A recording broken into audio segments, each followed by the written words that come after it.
Getting my mother to tell you anything was one of the most difficult kind of conversations I have ever had. And I had them a lot.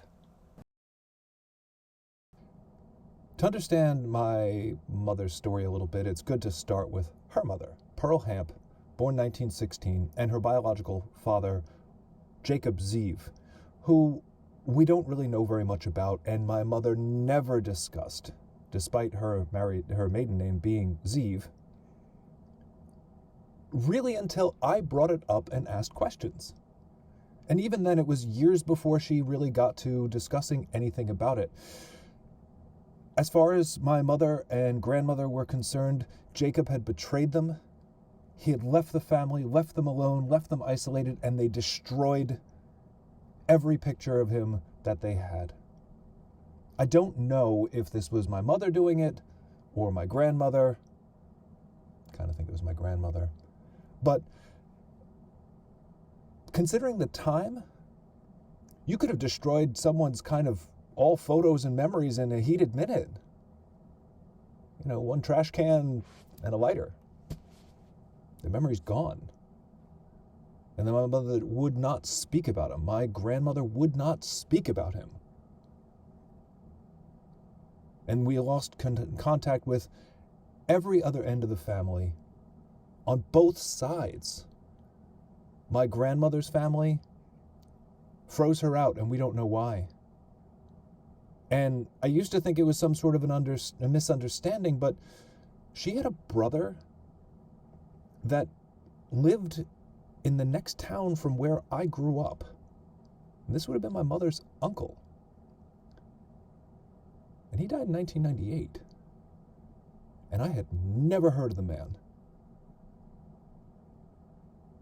And on the Ziv side, just gone. These people were dead to my mother and my grandmother. And my mother could hold a grudge.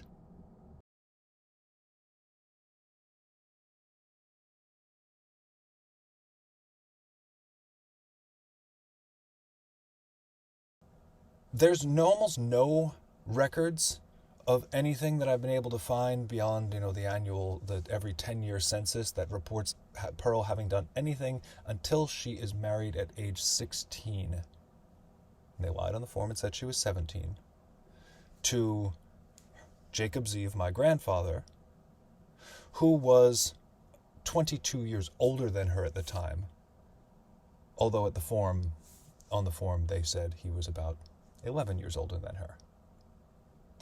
What that relationship wound up being like, I can't say. My mother is pretty much my only source of information on this, and most of her opinions about him seem to form from when she was 3 years old or 4 years old and younger.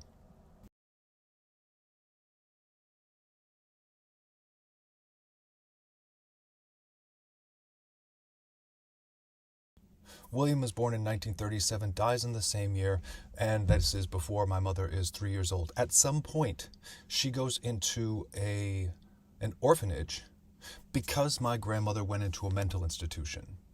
I've not seen a lot of evidence on this other than the fact that when she applied for her marriage, a marriage certificate to her second husband, the cause of her separation and divorce, she says that it was annulled for reason of insanity. On Jacob Ziv's, as I'm editing this, I realized that I need to point out a few things about mental health at this time. A lot of the things that someone could be committed for in the 1930s, particularly a woman, included a list of things that have been utterly debunked. It was very common that this particular facility that my grandmother went into, women were committed for things from ranging from menopause to hysteria to melancholy. This is even before the era of the lobotomy, which was considered revolutionary at that time. People did not have this sense of things. And the lobotomy, by the way, seems to be one of the few mental health procedures that won a Nobel Prize. Coincidentally, in 1946, being the first Nobel Prize won by someone from Portugal. If my mother was not truly disconnected from reality, as I don't think that she was. She was in a situation that was so overwhelmingly beyond her control, I can barely imagine how someone could respond to it beyond depression.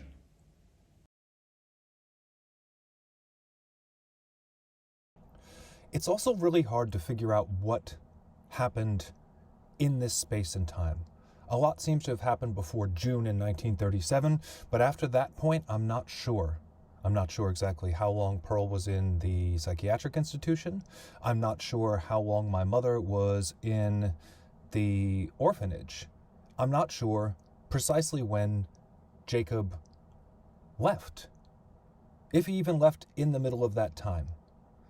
Details on it have been really hard to ascertain. And my mother's telling of it has been really unclear, again, because of how young she was at the time.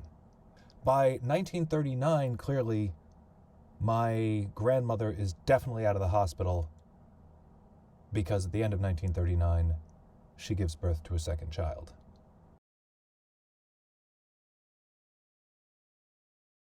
Within about a year or two, she's clearly met another man named Edward Grover, who would then become her husband for the rest of her life, the rest of his life. And they would have 4 children together. I'm not sure about the timing or how the relationship was, but 2 children were born out of wedlock, as my mother might put it. And they were then made legitimate, again, as my mother might put it. They have an official marriage certificate, and that is 9 days after the divorce was officially granted. Again, according to the same document, this is the same document that tells me where my grandmother was institutionalized. My mother grew up as Ziv in the Grover family, the oldest of 5 children. And she never really had anything to say about Edward Grover, except I'd heard through different pieces that Edward Grover had been a drinker. But I know that she loved her brothers and sisters. She talked about them frequently, and I can never recall an unkind word said about any of her brothers or sisters. But she did not speak at all about Edward Grover.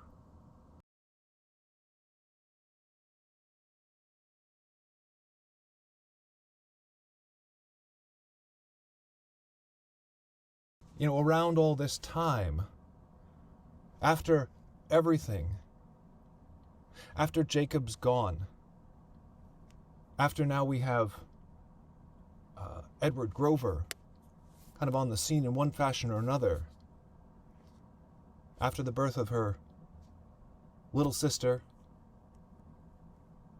and then her little brother in 1943, my mother often described this one story that happened. And they're in an apartment in Brooklyn, and I want to say it's like out on Knapp Street, right? Kind of far out in Brooklyn. And I think her mom was getting by doing like house cleaning or something at the time. And if she was anything like my mother, she would have been terrible at this job. Again, maybe one more reason why money was tight. So my mom was in charge. And 1944, she would have been about, 10. Her little sister would have been about 5. And her little brother would have been about 1. And something happened. I don't know. I've heard different versions, like a dozen. They were bathing the baby and something happened in the bathroom or in the kitchen. Or it could have been one of those where the bathtub was in the kitchen. I just realized that could have been. Either way, the little baby stops breathing, as best as they can tell. And they panic. And they start crying and they start trying to do something. I don't know. And nothing's happening. And the little 5-year-old girl is crying, and my mother is 10 and she's crying, and they're panicking. And then they remember, that's right, that the neighbor is an ambulance driver too. and he works with Edward Grover, so they kind of know him. So they run out in a panic. This must have happened really fast. Minutes. And they run out, and they go and they bang on the door. They bang on the door, and they get the attention of the neighbors, and they run over, and everyone runs over. They get they get the ambulance driver, his wife, and then they come back, and they all look at the baby, and I don't know what happens now. It's weird. Her story, she never talks about this part. Like, I don't know, does he do something? Mouth to mouth, fix him, whatever. I don't know. But the baby's okay. That's the important part. The baby's okay. And everything calms down. And, mom's exhausted from crying, and her little 5-year-old sister's exhausted from crying, and the baby was all right, I guess. And then her mom comes home.